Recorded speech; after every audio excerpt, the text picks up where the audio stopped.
बिल्कुल भीड़ जाम हो गई, करोड़ों की संख्या में जनता थी। तो परिवारों की जिम्मेदारी आज की तारीख में भी नाथू जी की ही थी। पहले नागा साधुओं को स्नान कराने के चक्कर में उन्होंने भीड़ को इकट्ठा कर लिया। पूरी जिम्मेदारी जो परिवार ने पाला, जो छोटा छोटा बच्चा है इसके, पता नहीं लाखों लोगों की मृत्यु हुई है वहाँ पे। लोगों में ये सनसनी फैल रही थी कि भगदड़ हो गई, भगदड़ हो गई। भीड़ जबरदस्त भीड़ थी। बटे ना भादो बाग में कोई भगदड़ की वजह से कोई बस के बीच में आ गया। पब्लिक थी और बसों की लाइन लगी हुई थी, पब्लिक से धक्का से बसों के बीच में आ गई। मातम का सोच छाई जो बहुत भयंकर मातम था।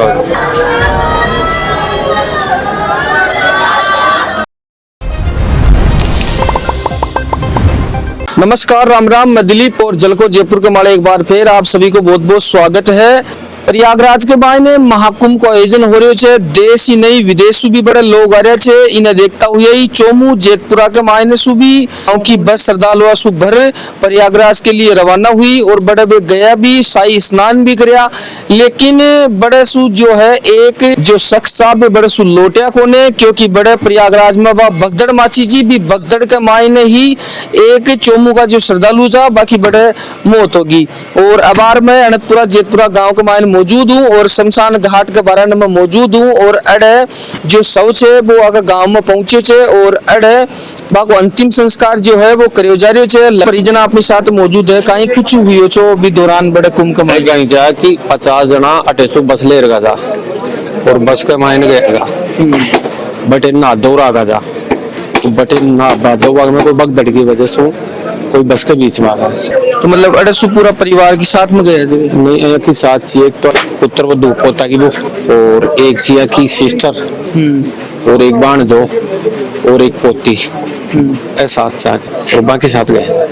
तो जिया था नई हादसा को ध्यान पड़े जने किया कहीं माहौल रही माहौल तो बहुत भयंकर कराने। अब कत्तो खतरनाक माहौल था ना, पतो है अगर बटे खत्म होगा तो ताने पतो होगा कहीं तो सबने पतो तो भाई कहीं साफ सु कहीं माहौल हो जाएगा मातम का सोच छाई जो बहुत भयंकर मातम था। किया कहीं बड़ा भगदड़ माचीर ए बड़ा हादसा को शिकार हुआ। भीड़ जबरदस्त भीड़ थी। साधन और रोड़ा माड़िया कहते कि पैदल साधन आदमी भी कौन चल पा रही। जो साधना के बीच में लाग प्रेशर लाग रहा पसरी में दबर से की बाग चेस्ट में दबाव वार खत्म होगा।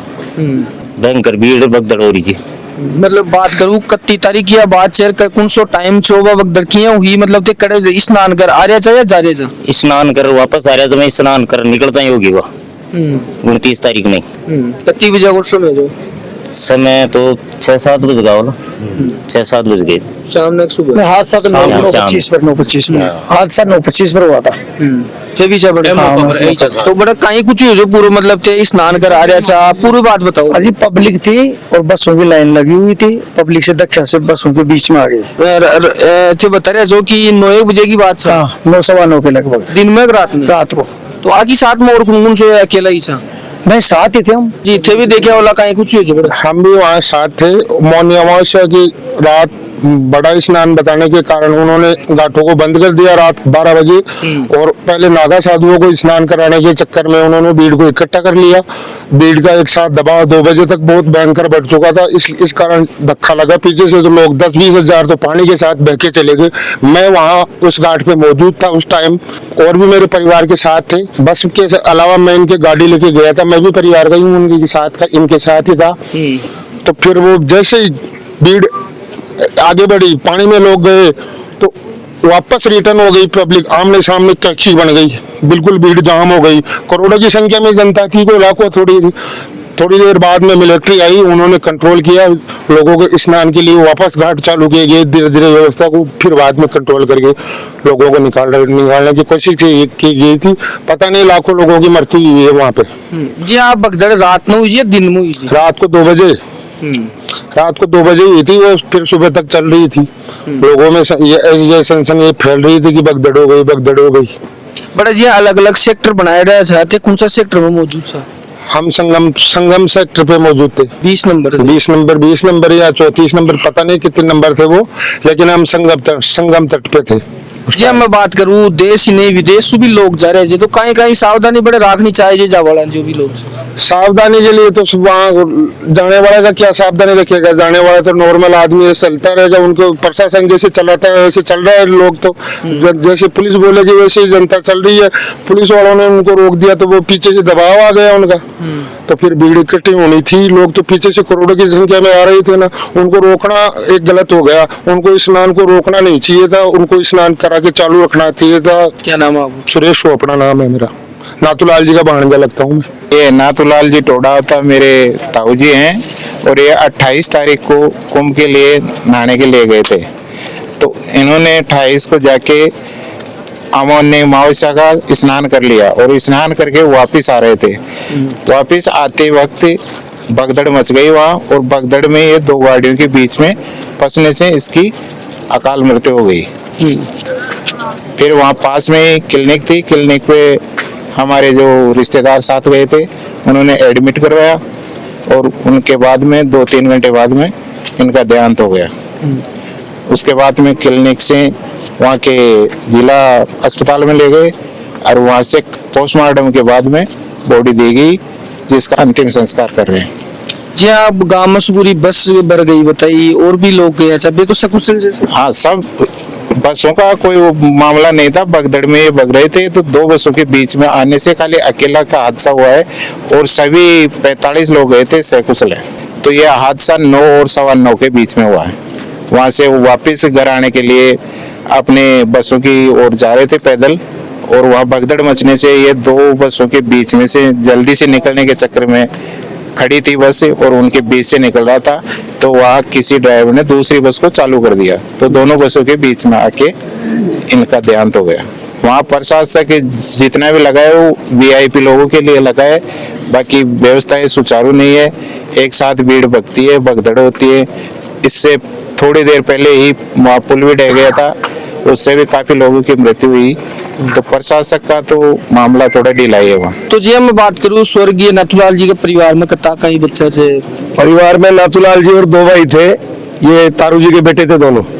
ये बड़ा भाई है नाथू जी, इनके पहले एक बड़ा बेटा खत्म हो गया था जवानी में ही, फिर दूसरा बेटा एक छोटा सा 4था नंबर का बेटा। पहले तो उनका पालन पोषण किया, उनके बच्चों का उन्होंने पूरी सुविधाएं रखी बड़े बेटे की, फिर उनका थोड़ा सुचारू हुआ परिवार। उसके बाद में छोटा बेटे की मृत्यु हो गई 4थे नंबर की, वो भी फिर पूरे परिवार को यही लेके चल रहे थे, और आज तक उनके पालन पोषण बच्चों का सबका पालन पोषण यही नाथू जी ही कर रहे हैं, आज भी वही कर रहे हैं। छोटे इनके ऊपर ही पूरी जिम्मेदारी थी। 2 बेटे खत्म हो गए, उन दोनों बेटों की परिवार की जिम्मेदारी पूरी नाथू जी के ऊपर ही है। और पिताजी पहले देहांत हो गए थे, माताजी खत्म हो गई अभी थोड़े दिनों पहले, और घरवाली है वो भी बीमार चल रही है, उनका भी पूरा सुचारू रूप से देखभाल यही करते थे नाथू जी। वो भी बीमार चल रही है, बेड रेस्ट में ही है, और इन बच्चों का दोनों परिवारों की जिम्मेदारी नाथू जी के ऊपर ही थी पूरी। और काफी टाइम से पीड़ित ही चल रहे थे, 2 बेटे बराबर के मान लो खत्म हो जाते हैं तो उनपे क्या बीतती है तो आप भी जानते हो। 2 परिवारों की जिम्मेदारी आज की तारीख में भी नाथू जी की ही थी। अब वो गए थे तीर्थ करने, और जब होना था जो वही आपके सामने गया। अब एक्सीडेंट मानो, चाहे वहाँ भगदड़ मानो, चाहे वो बस वाले की कमी मानो, चाहे वहाँ की सरकार की कमी मानो, जैसे भी हुआ वो आपके सामने हुआ है, लेकिन अच्छा नहीं हुआ। 2 परिवारों की जिम्मेदारी उनके ऊपर थी। अब बच्चे छोटे छोटे हैं, संकट पड़ा है इनके ऊपर, काफी बड़ा परिवार है, परिवार की बहुत पूरी देख रेख इनकी थी। अब वो पूरी जिम्मेदारी आगे कैसे चलेंगी कैसे नहीं चलेंगी, कई मांग कर रहे हो? सरकार की तरफ से कोई भी अगर इनके ऊपर मान लो बच्चों के लिए कुछ होता है तो आप करवाएं। सरकार की जो भी जिम्मेदारी बनती है वो आप सरकार से अनुरोध करो, वो निभाएं, और इनको कुछ सहायता कराएं तो उनके बच्चों को भी कुछ सहायता मिले, ये कहना चाहता हूँ मैं। तो कुछ कहना चाहता हूँ हाजी, बहुत दुख की घड़ी है, अरे सारा परिवार ने पाले छो, वो जिम्मेदारी यही आदमी था नाथू जी, और पूरी जिम्मेदारी से परिवार ने पाले छो। अब छोटा बच्चा है, इसके औरतें पोता पोती है, अब उसका कौन धड़ी है। बहुत दुख की घड़ी है, हम भी परेशान दुख मनाते। और ये दुख की घड़ी है तो इनको बड़ी से बड़ी सहायता सरकार की तरफ से कुछ भी इनको रिलीफ मिली जाए। मेरा छोटा सा निवेदन ये है जी, अगर वो बच्चे हैं छोटे, अगर सरकार की तरफ से कोई योजना ऐसी है, अगर उनको बच्चे को कोई छोटी मोटी अगर सरकारी नौकरी मिल जाए तो उनका पालन पोषण वो करता रहे, दुख की घड़ी वो भूल जाए। बिल्कुल जो आज ये पहाड़ टूट के उनके ऊपर पड़ा है और ये जो दुख नहीं झेल रहे हैं बच्चे, अगर छोटी मोटी एक सरकारी नौकरी अगर बच्चे को मिल जाती है उनके पोते को, तो बहुत ही सरकार के लिए बहुत अच्छा होगा और हम भी सरकार के आभारी रहेंगे और हमारे को भी खुशी मिलेगी कि नातू जी है। अगर सरकारी नौकरी मिल जाती है तो पालन पोषण करने वाला वो खड़ा हो जाता है, सरकार से कुछ मिलता है तो उनके बच्चों का पालन पोषण हो जाएगा। ये अनुरोध करते हैं सरकार से, तो ये भी एक मिलता है तो बहुत अच्छा है। बच्चा एक सरकारी नौकरी एक छोटी मोटी मिल जाए तो वो भी बहुत अच्छा होगा उनके लिए, बच्चों के लिए। और आज से देख रहे होला काफी संख्या का मायन लोग आया छे, काफी मिलनसार व्यक्ति छा, तीर्थमाला भी बड़े गया छा और बड़े जो भगदड़ माछी भी भगदड़ को भी शिकार हुआ और पूरा हादसो हुआ और लगातार यानी खबर में दिखातुरला बार के लिए तो मदलीप कुमार कैमरामैन के साथ में जयपुर राजस्थान। राम राम सा खंबागणी।